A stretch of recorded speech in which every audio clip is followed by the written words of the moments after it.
Hey there, Fellowship family. Welcome to your one-stop shop for all things church life. I'm Mark Francis, and once again, your host for the day. We've been engaged in several weeks now of highlighting specific ministries, hearing what the updates are, but also, where some ministries have been launching and what's new at FBC. This is an interesting topic today. I'm excited because I don't think we've ever had a conversation like this on a podcast before. And it's a ministry, believe it or not, that we definitely don't hear a lot about. And we are going to hear a lot about it right now and upcoming with our fellowship family meeting this coming Sunday as well. I have with me Bob Hess and John Van Drunen. John, you've been on these episodes before, podcast, a couple of them, and you are the executive pastor here at FBC. So welcome back. Thank you. Good to be here. I'm glad to have you. And Bob, this is your first time in the podcast room. I'm excited to have you here. Temper your excitement. Yes. You are the official financial guru here for FBC. So we are today going to talk about FBC and the finance ministry. And I say ministry because we want to get into that of how, Bob, you serve in that capacity, but how we all are a part of a ministry here at FBC, and it has to do with finances. So I'm going to look at you, Bob, first, and just give me a quick little background of how long have you been at FBC, and tell us a little about yourself and your family and what you do. Well, maybe what you did. How about that too? Yeah. Okay. First of all, let's start with our family's experience with Fellowship Bible Church. We had moved over to Winchester from Jefferson County, where I've been commuting into Washington, D.C. by train for a number of years. And we were church shopping. And a Sunday in late October of 1989, we came to church and came to Fellowship Bible Church. And there was a young pastor candidating that particular Sunday. His name was Mark Carey. That was your first Sunday? That was our first Sunday. And, wow, cool. So we had after that Sunday, we had a couple of other churches to visit, and then came back here, and we're here for that period of time while Bob Harriman was preaching until Mark and his family moved here. Wow. So my wife, Becky, and I and our three children started here in 1989. I got to hear, when he candidated, I mean, he obviously gave a sermon, I'm assuming, right? Do you have any recollections or remember what that week was like? I will tell you the thing that really stood out in my mind, and I think it was from that first Sunday. It may have been from an early Sunday, his preaching, is Mark's ability to remember something about everybody he talked to. Mm-hmm. It seemed like that first Sunday, he knew everybody by name. Yeah. Now, the church wasn't the size it is today. We were talking about 90 or maybe 100 people on a Sunday in the service. So. Right. It is impressive. We love the senior pastor, Mark, and we're not going to talk or brag about him anymore. That's enough. We can move on.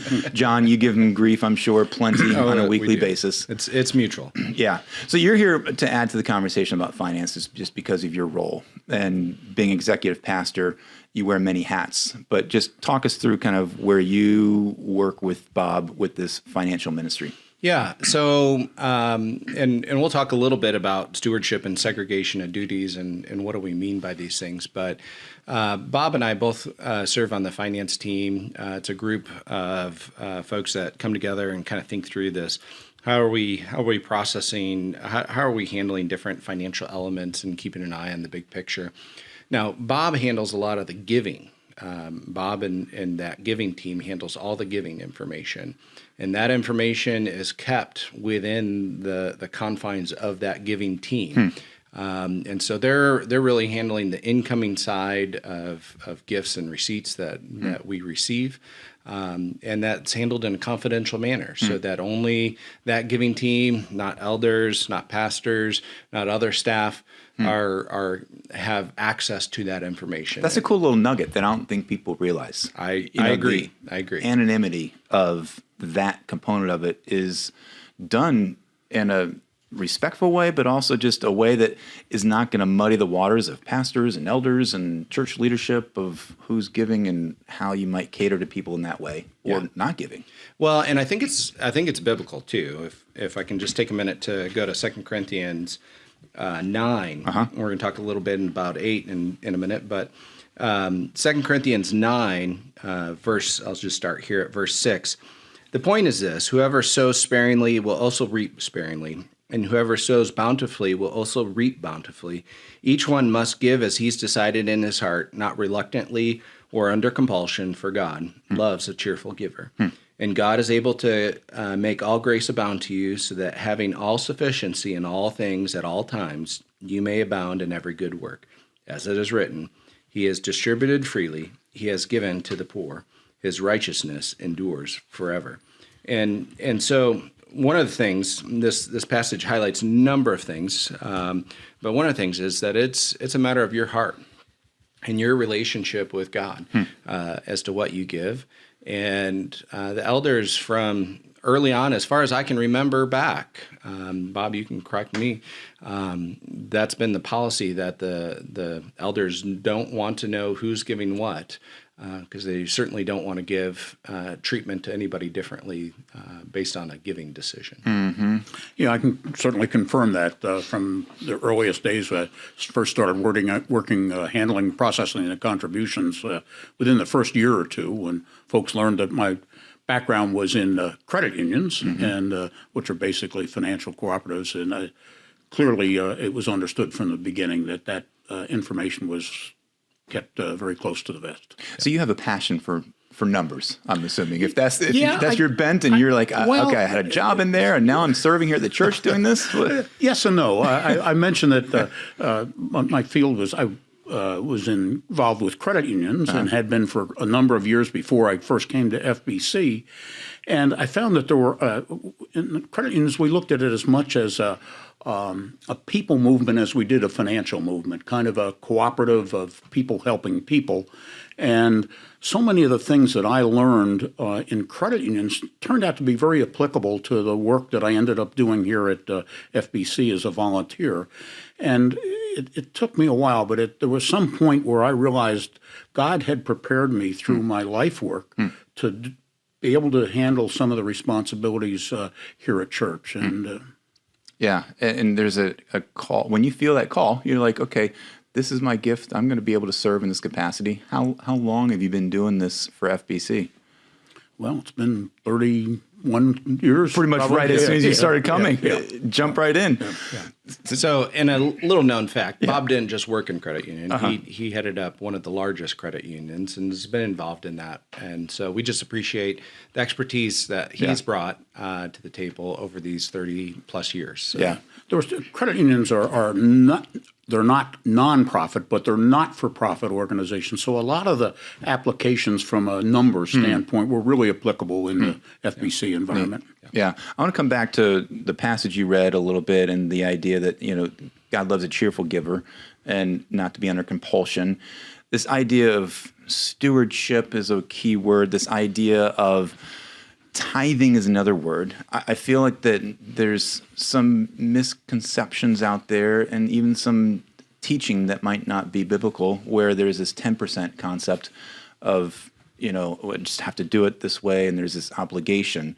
What you just read goes against what some people might have been taught, or might have a background where that's the case. Yeah, and there are different theological viewpoints on giving, and some people still use that word tithe, maybe not in the technical historical element. In fact, if you have ever talked to Dondon Hartog about tithing, he'll say that there were actually 3 Old Testament tithes, and so there could have been up to 30% or something like that. Right.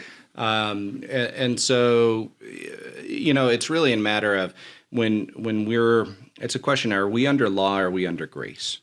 And we are under grace, and in understanding that this is a matter of between us and the Holy Spirit of how do we handle this. Now, when I'm working with our children, there's an element of training them and helping to equip them and encouraging them, and we might set up certain ways of doing that. But I think big picture, it's a matter of understanding this idea of stewardship. And that is the stuff that I have that's titled in my name, is it mine, or are these things that God has provided? And I want to think about these as items that God's provided to me. and that they're His.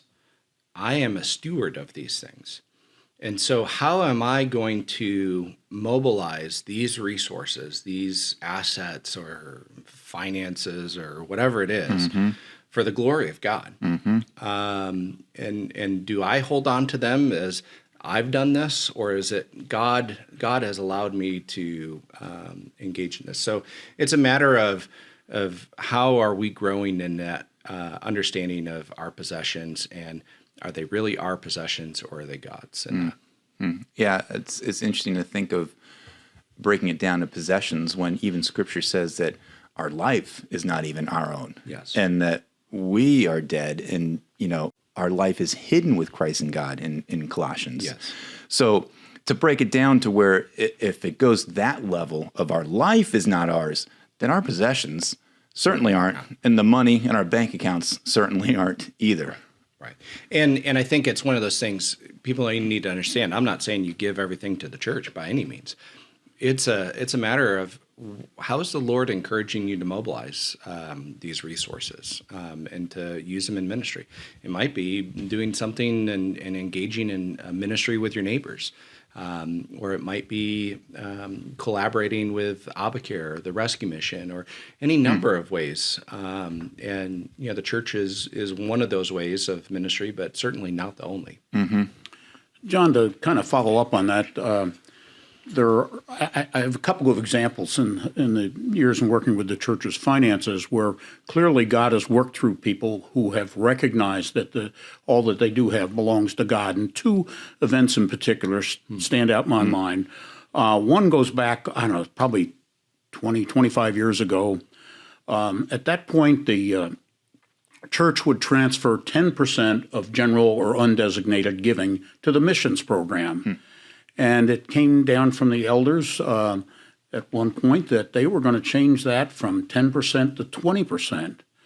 And my initial reaction in being involved on the contribution side was, there's no way you're going to be able to do that. How are you going to be able to continue to operate the church? We had obligations to compensate the staff, to maintain the building. But God provided through the hearts of so many people. And another similar example was also happens to involve the missions program, where each year we had a missions weekend where a missionary from some foreign country would come in, and we would have as part of that, we would have a missions project where we'd take up special offerings over and above what people normally gave to fulfill a missions project like drilling a well or what have you. And we had a couple of years where we were attempting to raise $3,000 or $4,000 or maybe even $5,000. Well, came around to a missions program one year, and the project involved raising I don't remember exact number, $25,000 or $30,000 when we've been raising $4,000 or $5,000 a year. And my reaction was the same. There's no way we're going to raise $25,000 or $30,000. But sure enough, we not only raised the amount that was specified, but even more. I mean, it speaks to the provision of God. It speaks to the trust and dependence of God, of the leadership. And I want to touch on the missions real quick as well. And either of you guys can speak to this. The heart of the church leaders, the heart of the elders back then, shocked you, of going from 10% to 20%. And that is essentially our church giving and demonstrating to the body that what we even have is not our own. Yeah. And so there's a component of, from top down, showing and displaying what Scripture says that we're called to do. Yeah, and that's really, I mean, I will say in my work and prior working with hundreds of churches across the country, I never encountered a situation where a church was doing something like this. And I don't say that to brag on FBC, but I say that as an encouragement that there's a significant amount that's transferred each year from general giving into our global missions program, on top of the amounts that are given directly towards global missions or our ministry partners. And so that's going to equip churches around the globe. Mm-hmm. So, for example, that 20% of that FBC transferred from our general giving, last year was $663,000. Wow. $663,000. And that's on top of the generosity of people giving directly into that global missions program. And so it's incredible work. And what that does is that encourages this idea of how are we going to go resource and equip churches beyond the walls of Fellowship Bible Church to be established in the Word and to continue to that ministry. And then we're encouraging those ministries. Some of those global partners that we've partnered with many years are not receiving support anymore. There's a mutual relationship, but now they're going on and carrying this out with other churches. Kind of passing the torch idea. There's a multiplication effort there. Yeah, that's amazing. And that number that you just shared is a big number. It's astounding. It's a big number. So that leads me to the question of what's the state of the union at FBC? I mean, I don't want to steal the thunder from our meeting on Sunday night, but I'll ask either of you, kind of just give us the overview of how are we doing? Yeah. I mean, I can give a general overview, but Bob, what's your sense in terms of giving and where we're at? Well, I think we can't talk about this without mentioning the impact of COVID, and another thing is the place of online giving. I read in preparation for one of the old FBC magazines that we used to do, that about 85 years ago, about 5% of contributions to churches was made by check, and 95% was made in cash. And then back in the olden days, around 2008, 2009, 2010, we looked at it, and it had moved to where we were probably getting 10% cash and 70 or 80% by check. Well, now we get somewhere between 70 and 75% of the contributions come in online, and the difference in a little bit of cash, not much anymore, but checks that are either dropped off in the offering boxes or mailed into the church. Wow. And so the significant shift, has that been a positive impact, do you see, as far as the amount of giving that just the numbers are showing? I mean, that's a cool stat that that's happening. Has that shifted just what people are contributing? I don't think the method by which people contribute by itself has been that. It has certainly helped us through some times, like when we weren't meeting in person. Making it easier, more likely for people to contribute.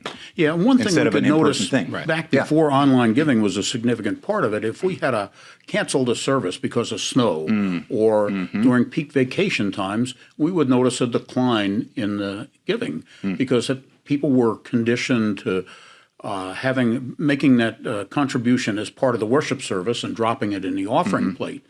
Online giving, most people set that up as a recurring transaction, so it tends to not be impacted by a cancellation in service or vacations, whether people aren't in church or not. Yeah, and I think that's an important element. Even though it is online giving or giving in the back of the room, we still very much want to hold this up as an element of our worship to God, and carry out that act of worship and give people some flexibility of how that's best handled. Some people handle it through their bank payments portals. Others handle it through their online FBC giving page, and some people still mail in a check or bring a check in person. So now Bob kind of covered the giving portion of it, and what we didn't explain earlier is I'm working with the staff team that's covering the expense side of things, and so that's part of the segregation of duties that we have within how we handle finances, and that's helpful. So overall, the total giving to FBC in all the different categories, whether it's missions, benevolence, capital improvement, community outreach, FBC Shenandoah, or the Iglesia Biblica Hispana Winchester, our Hispanic church, or the general fund, it was $3.954 million. So just $3.9 million and some change. Overall, that's in the fiscal year that we just completed. In the fiscal year, and we run from September 1 of each year to August 31 of each year. And overall, our expenses were about $45,000 less than the contributions that were received for the year. And so we work very carefully to make sure we stay within that. We do set budgets at the beginning of the year. And work through the planning of what we're anticipating in terms of ministry, just so we can plan accordingly. But that we also monitor that throughout the year and try to make sure that we stay within balance of that. It's an interesting point. I mean, for someone that's new, that's never been to a congregational meeting or have seen Bob present these numbers, you're just thinking to yourself, wow, this is a very even, flat number. And it's not the money-making business. Right. And we were going to adapt what I hear you saying and flex over the course of the year and from year to year to recognize where is the giving and where are we able to bless the community or ministries or global church. The 20% is all kind of a balancing of the budget, if you want to call it that, right? Yeah, or reconciling to where you're getting to where it's a even number. Is that the goal? And part of it is also so that just under $45,000 surplus of last year, that'll get rolled into our reserves. And like we would have for any prudent management, financial management, you have a rainy day fund. Yep. Right. Excuse me. Right. Yeah, rainy day fund. I'll carry on. Go ahead and have your sip of water. Thank you. I know about rainy day funds. Well, and those reserves, one of the things that I feel as far as setting money aside, it's not a matter that we're not trusting God with what the future has in store, but it's part of being a good steward to be prepared for the church to take advantage of an opportunity for ministry that may come along that's not anticipated. Good. So that's the brief State of the Union, which that's helpful. And again, we'll get some more of the details and number crunching for people that care about that on Sunday night. They can go see Bob Hess after the meeting. But just walk us through some of the other details that really go on behind the scenes. Kind of what are the I don't want to call them like things that people should think about, but can anyone, just a quick question that comes off the top of my head. I mean, can anyone just give a gift and say, hey, I want to just designate money to a certain location or a certain fund or to a certain ministry? How do you guys handle the incoming amounts of money that get allocated? Do we allocate, or can a congregational member allocate? I'll let John fill in some of the holes in this, but basically we only accept contributions to funds that have been approved for contributions by the elders. And part of that is to enable the elders to be able to respond to changing budget needs. If funds are designated, they are restricted, and we can only use them for the purpose that restriction from the giver applies to it. So, and I think we have to have confidence that the elders are godly men, and that we have to trust their judgment. God has put them in a leadership role, and I think we have to respect that. Yeah. So a member is going to essentially contribute with the understanding that the elders are going to wisely, prayerfully consider where the money goes. Yeah, and the elders, there's legal elements around this, and so the elders do provide opportunities for restricted giving, and that whole giver acceptance policy, gift acceptance policy, is available on the FBC website. And I also just want to give a plug that if you're looking for a monthly update on how we're doing on giving, that's also available on that giving website on a monthly basis. That's updated each month. But yeah, it's important to give that, because we're under the authority of the elders, and so there's a process of trusting them. Now, I will say, kind of behind the scenes, how do we handle things? We've talked a little bit about this idea of segregation of duties, and I just want to make a reference back to 2 Corinthians 8. Which I think is a great opportunity to see this passage of verse 16 through the end of the chapter. But I just want to take this point from verse 20, if we take this course so that no one should blame us about this generous gift that is being administered by us, for we aim at what is honorable, not only in the Lord's sight, but also in the sight of men. And with them we are also sending our brother, whom we have often tested and found earnest in many matters, but whom is now more earnest than ever because of the great confidence in you. Excuse me. And so there's this idea of making sure we've got trusted, vetted people involved in that, but making sure that there's a multiplicity of people involved in the oversight process. And so ultimately the elders are overseeing the financial status of the church. But then there's even at every different level, we've got multiple people involved. And so that's done to make sure that we're doing what's right before God and man, and that we're able to, protect a volunteer from an unfounded accusation that there's been a mishandling of funds, because we think it's really important as a witness, not only to our body, but also to this community, that we do things properly. One of the things I think Bob and I were talking recently, one of the things I've done a lot of work in over my 15 years of career is around church fraud. Back in working with ECFA days, wrote a number of articles about this and gave a number of lectures about this. And it's just really important for us to, for the sake of the ministry that we're in and carrying out the gospel, to make sure that we are above reproach in how we handle this. And so sometimes it's painful, but it's really necessary because it's that important. Well, I'll also emphasize the fact that as a church, we don't speak much about money, and we don't speak too much about giving, or we're not calling the church every single week from the pulpit to say, this is, we need money and this is your duty. And there's not a lot of that thumping that's out there. This is a God thing that he is enabling the hearts of people to, as you said, give freely, not under compulsion, and he has blessed the church based off of that. And I see it as a staff person, but also just a person sitting in the pews saying, scratching my head, how is money coming in? Nobody's talking about it, Well, I think God has really honored this congregation's heart for that particular aspect of it. I can't tell you how many times I've talked with relatively new members of church, and they are generally surprised that there isn't the appeal for giving from the pulpit Sunday after Sunday, like so many of them have experienced at other churches they've attended. And being above reproach.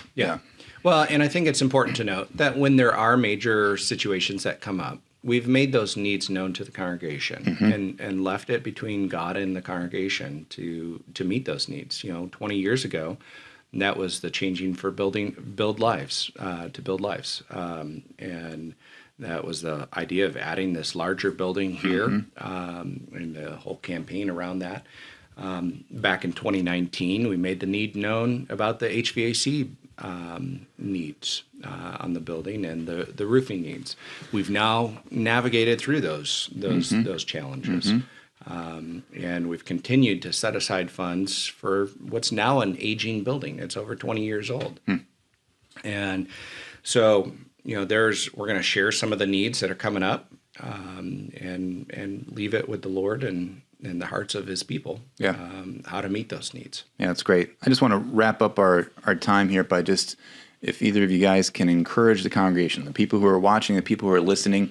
I want to circle back to the idea, John, that you had shared that this is an aspect of worship. This is a component of a lifestyle of worship that involves this portion of generosity and giving and contributing. So what would you say to the listening audience? How would you encourage them if they're being challenged in this way of scratching their heads? Am I giving the way God has called me to give?